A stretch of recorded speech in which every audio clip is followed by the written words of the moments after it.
유쾌, 상쾌, 통쾌한 쾌 변호사와 함께하는 시원한 법률 나들이. 자, 오늘도 기분 좋게 쾌변과 함께 가볼까요? 안녕하세요. 유쾌 상쾌 쾌 변호사입니다. 안녕하세요. 네. 안녕하세요. 와, 저 이 인사는 해도 적응이 안 돼요. 너무 오글거려요. 아, 진짜. 이거만 따로 연습해야 될 것 같습니다. 와, 저 진짜 오늘부터 뭔가 대대적인 개편이. 사람 개편도 있나요? 사람 개편은 하는 거 봐서 열심히 하겠습니다. 네. 저 오늘 제가 개편되는 줄 알고. 오늘 되게 상큼해 보이시는데요, 메시지. 제가요? 네. 감사합니다. 네, 되게 오랜만에 씻고 왔더니. 되게 보고 싶었어요. 자기 소개 한번 하고 갈까요? 네. 네네. 네, 안녕하세요. 공들입니다. 안녕하세요. 안녕하세요. 육회 황변입니다. 네. 안녕하세요. 상쾌 이변입니다. 안녕하세요. 자스민입니다. 네, 안녕하세요. 통쾌 김변입니다. 안녕하세요. MSG입니다. 안녕하세요. 와, 그래서 오늘은 저희 어떤 코너가 준비되어 있나요, 이변님? 형사사건 진행 절차에 대해서 한번 얘기해 보려고 하는데요. 네, 이게 좀 궁금해하시는 그- 분들이 되게 그쵸. 많더라고요. 맞아. 그래서 네, 그러니까 솔직히 까놓고 말해서, 그러니까 예를 들어서 내가 고소를 당했거나 내가 고소를 했을 경우에 어떻게 되는지. 그렇죠. 네, 그러니까 갑자기 경찰한테서 연락이 와서 여보세요 했는데 안녕하세요 뭐 어디 경찰서 누구입니다 하면서 그 사기죄로 고소되셔가지고 경찰서 나와주셔야 된다고 이렇게 말하진 않죠. 어떻게 말하나요? 네, 당해본 적이 없어서 어떻게 얘기하나요? 경찰서 전화 오면.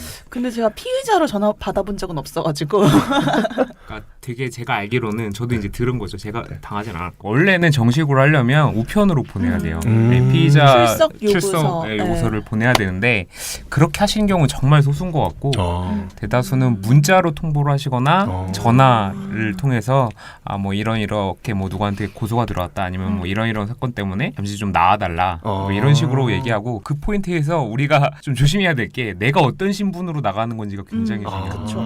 그래서 그걸 한번 물어보실 필요는 있어요.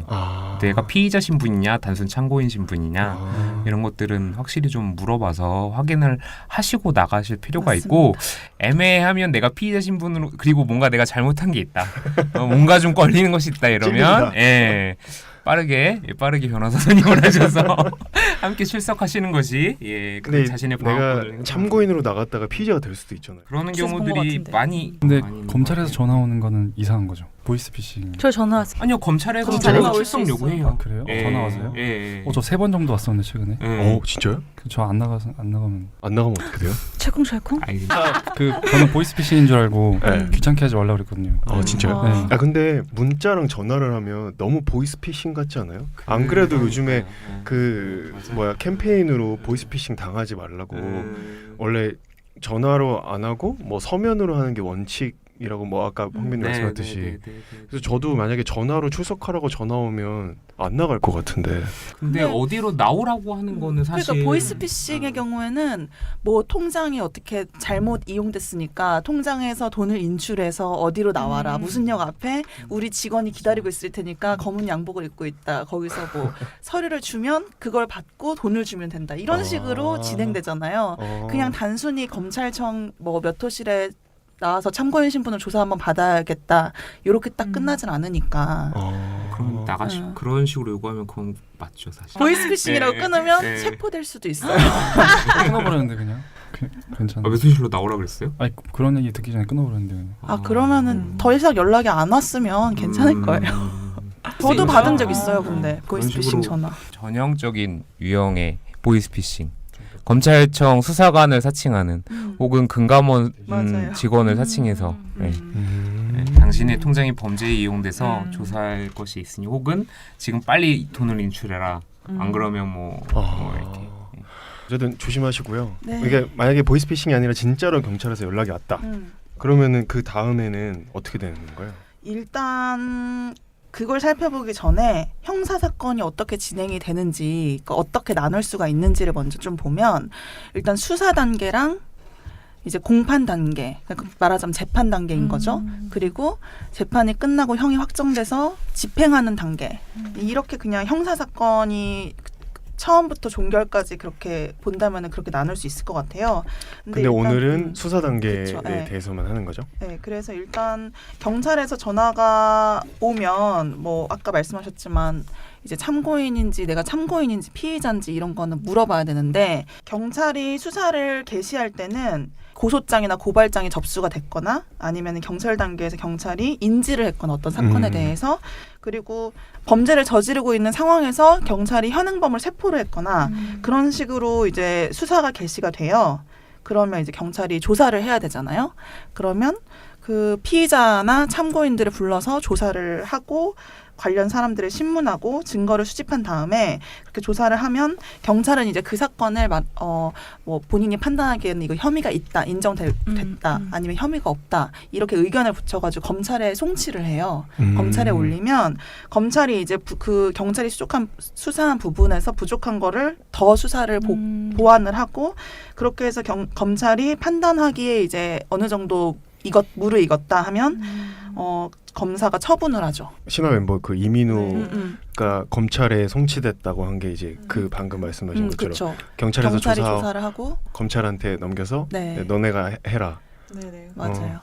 근데 뭐 검찰에 바로 고소나 고발이 되거나 검사가 인지할 수도 있고 그러면 검찰에서 시작될 수도 있어요. 근데 보통의 경우에는 경찰로 다시 수사 지휘를 해서 내려보내고 경찰이 이렇게 조사를 한 다음에 다시 올려보내는데 근데 되게 이례적인 경우에 굉장히 이 사건이 중요하고 뭐 검사가 직접 수사하고 싶은 사건이다 하면은 검찰이 그냥 바로 수사할 수도 있고요. 그러니까 지금은 경찰도 네. 수사할 수 있고 네, 검찰도 그쵸. 수사할 네. 수 있는데 수사 종결권은 지금 검찰한테만 있는 거죠. 네. 그럼 경찰은 무조건 수사를 시작했으면 검찰 송치는 무조건 해야 되는. 그렇죠. 그래서 검사가 처분을 내려야 이제 뭐 검사가 기소유예 뭐 아예 불기소 처분할 수 있고 기소해서 법원 재판으로 공판 올릴 수도 있고. 근데 그럴 때 경찰이 검찰한테 보낼 때 거기에 이제 자기 의견을 써서 보낼 수 있는 건가요? 네, 그렇죠. 그러니까 뭐 기소 의견이라든 불기소 의견이라고 말하는 게 그러면은 용의자랑 피의자랑 참고인이랑 어떻게 다른 거예요? 용의자랑 피의자는 저희는 용의자가 되게 용어가 익숙한데. 그러니까 피의자는 의심을 받는 사람이 피의자예요. 그 사건에서 네. 범인으로 의심을 받는 사람 용의자랑 똑같고요. 참고인은 이제 그 사건에서 피의자는 아니고 주변에 이제 증거를 증언을 해주 뭐 그런 주변 사람들 필요한 그 증거 수집을 위해서 조사가 필요한 사람들. 그러니까 뭐 그 드라마 보니까 그 참고인 조사하는 걸 많이 봤는데 그 방 같은 데서 이제 수사를 하잖아요. 그래서 시간이 굉장히 많이 걸릴 것 같은 실제로도 그런 식으로 한 명 한 명 불러가지고 자초지종을 다 듣나요? 네, 일단 참고인으로 정해지면 뭐 한 명을 부를지 같이 부를지 이거는 뭐 수사관님이 결정을 하시는 건데 보통 참고인의 경우에는 한 명씩 불러서 하고 네. 뭐 예를 들어서 뭐 고소장이 제출이 됐다. 그러면 고소장에서 고소인들도 이제 피해자로 진술 조서를 받거든요. 그러면 그 고소인들 같이 불러서 조서를 받을 수도 있고 아니면은 피의자랑 참고인이랑 같이 이제 서로 말이 너무 달라서 같이 한번 해봐야겠다. 그럼 대질 같이. 신문을 할 수도 있고. 그게 3자 되면 뭐 하게 네, 하는 그런 게. 식으로. 그러면 또 저희들 입장에서는 중요한 게 그 피의자 신분을 조사해서 그러면 무조건 나가야 되는 거죠.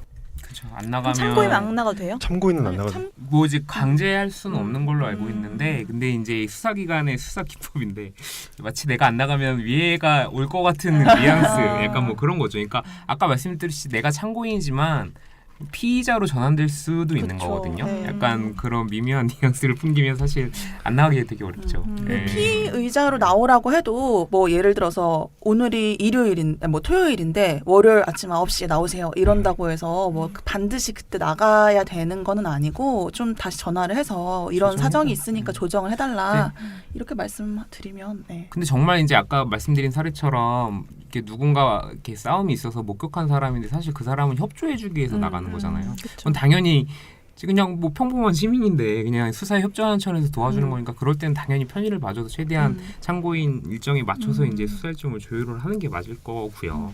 근데 정말로 미친 듯이 바빠서 참고인으로 못 나갈 상황이. 경찰에 오면 되지 않아요, 그러면? 뭐 그런 경우도 네, 있어요. 그럴 수도 있을 그런 것 같아요. 경우도 있어요. 맞아. 직접 드라마나 나가서. 영화 보면 네, 경찰이 네. 방문해서 맞아요, 이렇게 맞아요, 수첩 맞아요. 들고 그런 와가지고. 경우도 있고 뭐 예를 들어서 정말 이제 급하게 수사가 이루어져야 되는데 뭐 많이 다쳐서 병원에 있다거나 이러면 나갈 수가 없잖아요. 그런 경우엔 직접 나가서 조사를 하기도 하고. 또 6분 남았대요. 빨리 하겠네요. 아까 그 신분에 대해서 말씀하셨는데 이제 보통 뭐 물어보시는 분들 중에 내사는 뭐냐 이렇게 물어보시는 분도 있더라고요. 근데 이제 내사는 수사기관에서 인지, 그러니까 아까 수사 개시 중에서 인지가 있다 그랬잖아요. 인지는 그야말로 수사기관에서 어떤 범죄가 있는 것 같은데라고 인지하는 거예요. 근데 인지하기 전에 그냥 어떤 사건이 있다고 해서 바로 이게 범죄가 있는 것 같다라고 인지하기는 어려우니까 그 전에 이제 어느 정도 이게 범죄가 맞는지 아닌지 수사를 좀 해봐야 될 거 아니에요. 그래서 그 인지 전 단계를 보통 내사 단계라고 하거든요.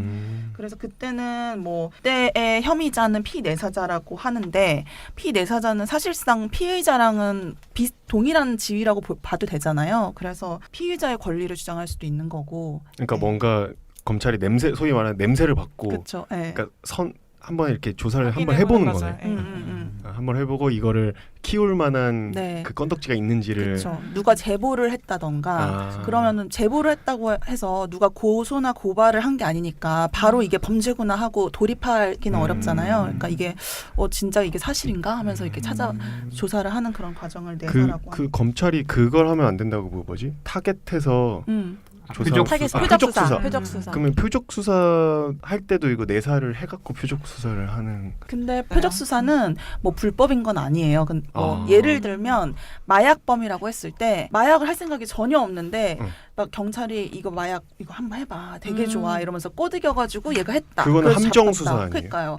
함정 수사 그런 식의 함정 수사는 안 되는데 뭐 예를 들어서 황변님이 되게 정말로 사람 좋아 보이지만 뭔가 있는 것 같은데 하면서 이렇게 막 털어보는 거 그게 표적 수사인 거잖아요. 그런 것도 다 그렇게 해서 뭐가 나오면 아. 피해자가 됩니다. 네. 약간 애매하기는 하지만은 어떤 이 사람이 범죄의 의심이 조금이라도 있어가지고 수사를 시작하는 거랑 그게 아니라 이 사람한테 어떤 불이익을 주기 위해서 내가 먼지 털듯이 샅샅이 뒤져본다. 이거를 보통 표적 수사라고 하죠. 근데 불법은 아니다. 네. 근데 보통 인지하는 경우에 중에 하나가 뭐 A라는 범죄로 수사를 받고 있었는데 수사를 하다 보니까 얘가 B라는 범죄도 저지른 것 같은데 했을 때 인지할 수 있잖아요. 그럼 어떻게 보면은 그것도 하나의 표적 수사 중에 하나라고 볼 수 있으니까.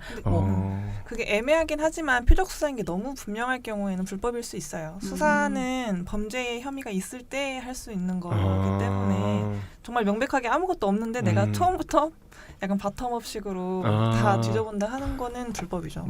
털어서 먼지 하나 사람 있어 이러면서 다. 그러면 이제 경찰이 불러서 갔어요. 그러면은 이제 우리 배웠던 그 조서 신문 조서 그거 쓰는 거죠. 피의자 신문을 하는 거죠. 피의자 신문을 하는데 이제 거기에 뭐 수사관님이 계속 타이핑을 하세요. 문답 형식으로 이루어지거든요. 그렇게 해서 만들어진 서류를 피의자 신문 조서라고 하고. 예. 저희 뭐 무슨 피신 그거 맞습니다. 그때 배웠잖아요. 신조사. 줄여서 피신조소라고 하고요. 신문이에요, 신문이에요? 신문이요? 네. 니은. 신문도 있고 신문도 있는데 여기서는 신문이에요. 그게 저는 조금 이음 이제 같은 한자가 거 다른데 찾아볼게요, 신문 같은 경우는 뭔가 꼬치꼬치 캐 묻는 약간 이런 느낌. 그러니까 신문도 뭐 사실 비슷하죠. 근데 영장 실질 심사할 때 판사가 신문을 한다 하거든요.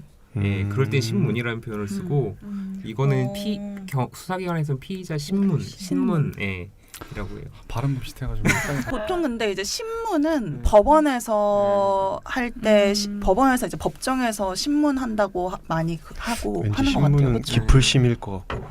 아니 앞에 신문은 물을 신이고요.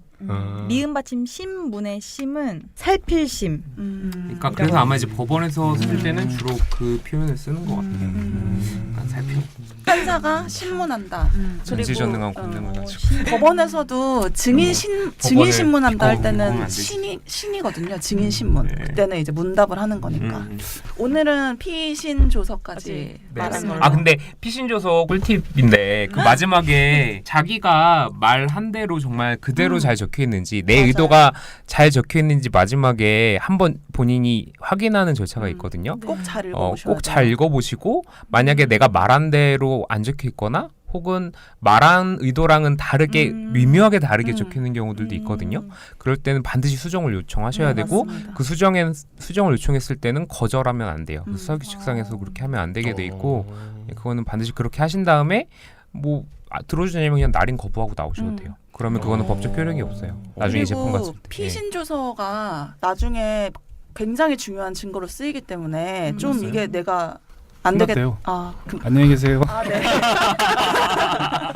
이런 거 아니에요? 끝났대요.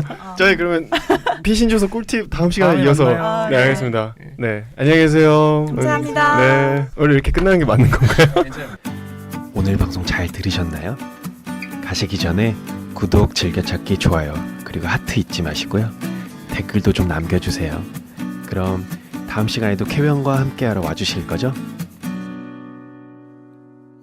아 그리고요 혹시 사연 보내실 게 있으면 콜로열 빵빵 COOLAWYER